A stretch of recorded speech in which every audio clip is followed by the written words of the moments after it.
जैसे कि last episode में हमने देखा कि टैंग शैंग बीबी डोंग के खिलाफ जाकर अर्मिंग और दर्मिंग को बचा रहा है। अब क्रिस्टेंथियम अपने मरे हुए दोस्त को याद करता है और अब वो टैंग शैंग को मारने का डिसाइड कर लेता है। बीबी डोंग ने टैंग शैंग को काफी घायल कर दिया है और अब बीबी डोंग अपने सभी एल्डर्स को टैंग शैंग पर एक साथ अटैक करने को कहती है।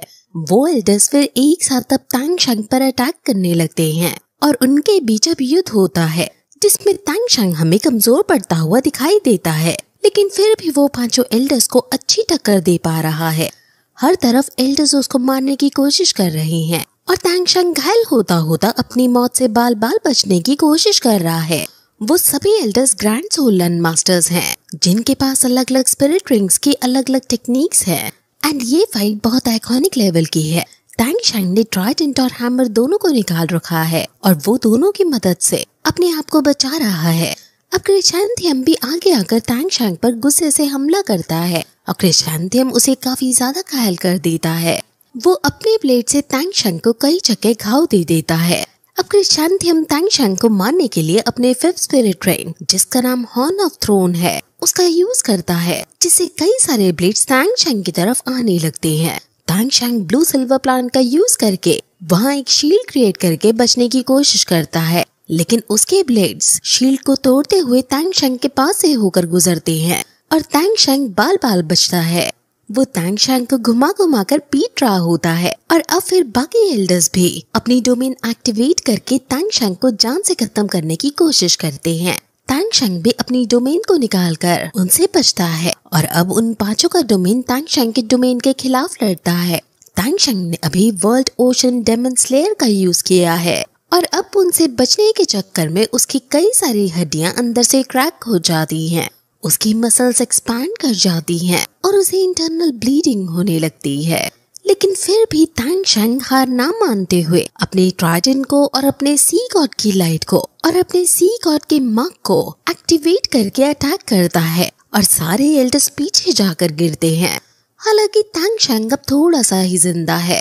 वहीं दूसरी तरफ हम जीवू को अर्मिंग और दर्मिंग को ले जाते हुए देखते हैं, लेकिन उसको भी अब टैंग शैंग के ऑरा का पता लग जाता है, जो बहुत ज्यादा वीक हो चुका है। दर्मिंग कहता है कि वो 5 सोल एंड मास्टर्स के खिलाफ लड़ाई कर रहा है, क्या वो जिंदा बच भी पाएगा?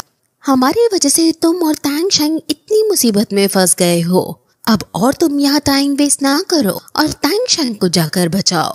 अब वो फिर उसे नोबल स्पिरिट ग्रास, जो कि 10,000 साल पुरानी है, वो देता है और कहता है कि ये तुम्हारी स्पिरिट पावर को स्टेबलाइज कर देगी। अब जीवू समझ जाती है कि ये दोनों बीस्ट जो इतने सालों से छुपे हुए थे, इनकी अचानक लोकेशन मार्शल सोल को पता कैसे चल गई।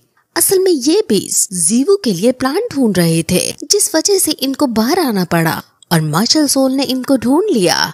अब जीवू के लिए इन्होंने अपनी जान खतरे में डाली थी, इसलिए वो भी अब उनको इस मौके पर छोड़कर नहीं जा सकती थी। इसलिए वो उनसे साफ मना कर देती है और कहती है कि मुझे पूरा यकीन है कि टैंग शैंग जिंदा बच जाएगा और फिर वो तीनों फिर से आगे बढ़ने लगते हैं। वहीं वो सारे एल्डर्स उस ग्रेट गॉड वेपन को देखकर गुस्सा करने लगते हैं और वो समझ जाते हैं कि कैसे टैंग शैंग ने सेक्ट एक्सॉर्सिस्ट मास्टर को हरा दिया है। टैंग शैंग अब कहता है कि हालांकि मेरी बॉडी अब पूरी तरह से टूट चुकी है, लेकिन जीवू अब तक यहाँ से दूर जा चुकी होगी। अभी हालांकि मेरे पास यहाँ से भागने की स्ट्रेंथ है और मैंने सी गॉड का प्रोटेक्शन भी पहना हुआ है। अब वो ये सब सोच ही रहा होता है कि तभी बीबी डोंग वहाँ आती है, जो उसे कहती है कि अगर तुम्हारे पास गॉड वेपन ना होता तो तुम अब तक ना जाने कितनी बार मर चुके होते, लेकिन कोई बात नहीं, मैं अब खुद तुम्हें अपने फाइनल अटैक से मार दूंगी। अब बीबी डोंग अपने डेड डोमेन को वहाँ फैलाती है और अपनी हर एक मकड़ी का एक एक डंग उस पर अब वो फायर करती है और अब ये टैंग शैंग को लगने ही वाला था कि तभी उसका ट्राइडेंट आसमान में उड़ जाता है और वहाँ सी गॉड खुद आकर उसे थाम लेते हैं और फिर यही एपिसोड खत्म हो जाता है।